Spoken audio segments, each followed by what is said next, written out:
মুখ্যমন্ত্রী শুভেন্দু অধিকারীর আনা অ্যান্টি গুন্ডা বিল শুধুমাত্র বাংলার আইন শৃঙ্খলার জন্যই নয়, রাজ্যে যে সমস্ত জিহাদিদের অর্গানাইজ সিন্ডিকেট চলতো, যারা এই দেশের ন্যাশনাল সিকিউরিটির জন্য সব থেকে বড় থ্রেট ছিল, তাদেরকে শ্মশানে পাঠানোর জন্যই নিয়ে আসা হয়েছে। মমতা ব্যানার্জি এবং অভিষেক ব্যানার্জির শাসনে বাংলায় যে ভয়ঙ্কর গুন্ডারাজ চলতো, তাতে শেখ শাহজাহান, জাহাঙ্গীর, অনুব্রত মণ্ডল, শওকত মোল্লা, দেবরাজ চক্রবর্তী এরা ছিল টিএমসির নেতা তথা পোষা গুন্ডা।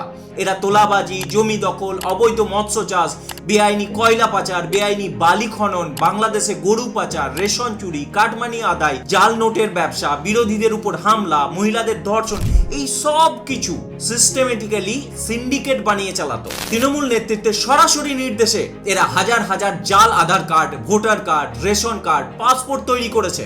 34 লক্ষেরও বেশি মৃত ব্যক্তির আধার কার্ড উদ্ধার হয়েছে, লক্ষ লক্ষ জাল রেশন কার্ড বাতিল হয়েছে, এবং এই সিন্ডিকেটের মাথা একজনই ছিল। আপনারা জানেন তিনি কে। যাই হোক, এই নতুন অ্যান্টি গুন্ডা বিলে এই সব একাধিক ক্রিমিনাল রেকর্ডওয়ালা অপরাধীদের 12 মাস অবধি বিনা বিচারে জেলে রাখা যাবে, কোনো বেল পাবে না, তাদের সম্পত্তি বাজেয়াপ্ত করা যাবে, এমনকি তাদেরকে তাদের জেলা থেকেও বহিষ্কার করা যাবে।